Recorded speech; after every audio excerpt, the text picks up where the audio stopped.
High বন্ধুরা, আমি একটা ছোট্ট ব্লগ নিয়ে চলে এলাম। দেশ থেকে যারা দেখছো বা দেশের বাইরে থেকে যারা দেখছো তাদের সকলকে রং বেরং 24 চ্যানেলে স্বাগত জানাচ্ছি।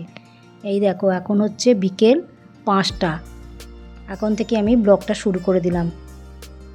বিকেল থেকে রাত পর্যন্ত তোমাদের সঙ্গে কি করলাম সেটা শেয়ার করব। এই দেখো, মুড়ি আর চা নিয়ে বসে গেছি। মুড়িটা এখন খাই, দিয়ে চা করে রেখে দিয়েছি, চাটা নিয়ে আসবো। মুড়ি আলু ভাজা নিয়ে বসে গেছি বিকেলবেলায়। এই দেখো, বিকেলবেলা মুড়িও চা খেলাম। এদের দুধ চা করেছি আজকে, অনেক দিন মন যাচ্ছিল খেতে, দুধ চা নিয়ে বসে গেছি। এদিকে তা করতে করতে অন্ধকার হয়ে গেছে, সন্ধে টন্ধে দিয়ে এদিকে বসে আছে আমার বান্ধবী, তাকে একটা বিস্কুটও দিয়ে দিলাম। ওদের কত খাবারের আশাতে থাকে, এসে বসে থাকে, দেখেও মায়া লাগে।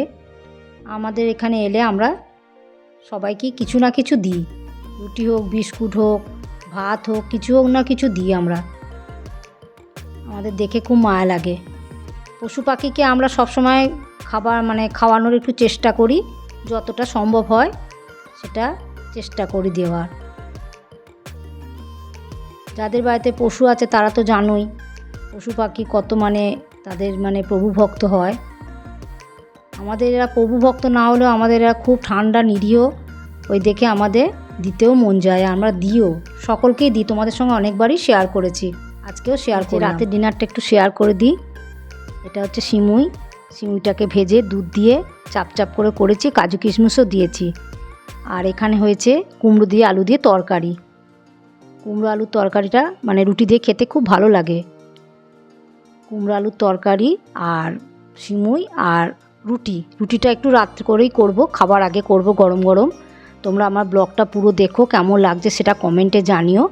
তোমরা লাইক করো, শেয়ার করো, সাবস্ক্রাইব করো, আর আমাকে জানিও কমেন্টে অতি অবশ্যই। এই দেখো, এখানে আটাটাকে মেখে রেখে দিয়েছি রেডি করে। রুটি, সিমুই আর কুমড়ো আলুর তরকারি, এটা হচ্ছে রাতের ডিনার। তোমরা ভালো থেকো, সুস্থ থেকো, সাবধানে থেকো। Love you all.